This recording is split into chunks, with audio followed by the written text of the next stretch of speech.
Hello everyone, welcome back to LC canvas to a new video.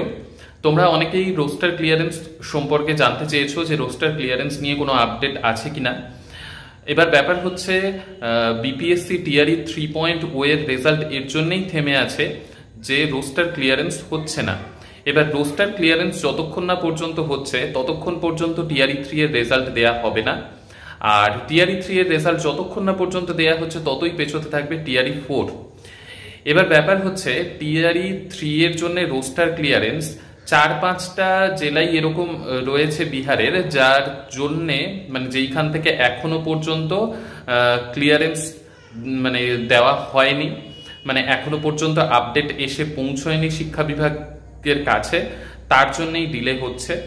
এবার ব্যাপার হলো এটা কিন্তু বহুদিন আগে মানে প্রায় 1.5 মাস মতো আগে একটা লেটার বের করা হয়েছিল, যেখানে প্রত্যেকটা জেলার থেকে কতগুলো কি ভ্যাকেন্সি রয়েছে, কি আপডেট সবকিছু চাওয়া হয়েছিল, যেই আপডেটটা এখনো পর্যন্ত এসে পৌঁছয়নি।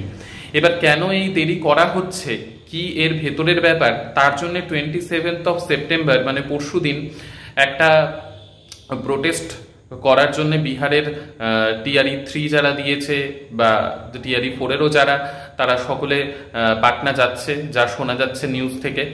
এবার ব্যাপার হলো এই যে পেছনোর জন্য তো টিআরই 4ও অনেকটা পিছিয়ে যাবে, কারণ টিআরই 3 এর জন্য রোস্টার ক্লিয়ারেন্স যতক্ষণ না পর্যন্ত আসছে। এবার 27 সেপ্টেম্বরে 9-10 এর ফাইনাল আনসার কি আসার কথা সেটাও বেরিয়েছে, আর 30 সেপ্টেম্বরে বেরোবে 11-12 এর আনসার কি। এই আনসার কিগুলো বেরোতেও এইবার প্রচুর মানে অনেকটাই দেরি হচ্ছে। আগে এত দেরি হয়নি আনসার কি বেরোতে, ফাইনাল আনসার কি বা প্রভিশনাল আনসার কি, খুব তাড়াতাড়ি আনসার কি বেরিয়েছে। এবার এইবারই টিআরই 3-তে এতটা লেট হচ্ছে আনসার কি বেরোতে, আর আনসার কি বেরোতে যতই লেট হবে ফাইনাল আনসার কি, তারপরে রেজাল্টের যেটা মানে পসিবল ডেট দেয়া হয়েছে টিআরই 3 এর যে দুর্গাপুজোর পরে।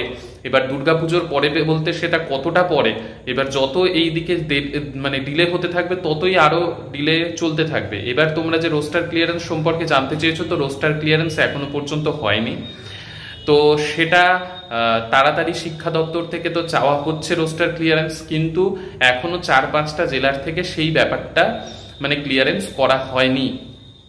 এখন সেটা সময়ের অপেক্ষা। তো রোস্টার ক্লিয়ারেন্স নিয়ে এটাই আপডেট রয়েছে, আর 27 সেপ্টেম্বরে দেখা যাক যে সেই দিনের ব্যাপারটার জন্য তাড়াতাড়ি হয় কিনা। এবার পুরোটাই 27 সেপ্টেম্বরে কি হচ্ছে তার উপর বোঝা যাবে, আর ফাইনাল আনসার কি কবে আসছে। তো ব্যাপার হচ্ছে এখন প্রসেসগুলো অনেকটাই একটু ঢিলে হয়ে গেছে, মাঝখানে যেরকম খুব ফাস্ট হয়েছিল। অ্যাকচুয়ালি ব্যাপার হচ্ছে আমাদেরও যখন মানে এক্সামের রেজাল্ট বেরিয়েছিল, এক্সামের রেজাল্ট বেরোনোর পর ফাস্ট প্রসেসগুলো চলছিল।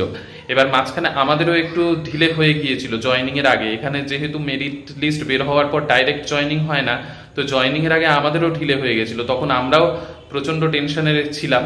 তো সেই রকম ব্যাপারই টিআরই 3 যারা দিয়েছে বা টিআরই 4 এর জন্য যারা প্রিপেয়ার হচ্ছে তোমরা, তারা স্বাভাবিক যে এই ব্যাপারটা তোমাদের মধ্যেও কাজ করছে, কিন্তু এখন সময়ের অপেক্ষা।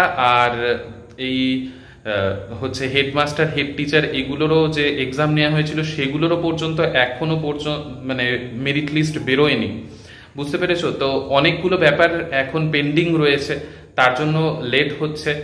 তো রোস্টার ক্লিয়ারেন্স ব্যাপারটা আশা করি তোমাদেরকে বোঝাতে পারলাম।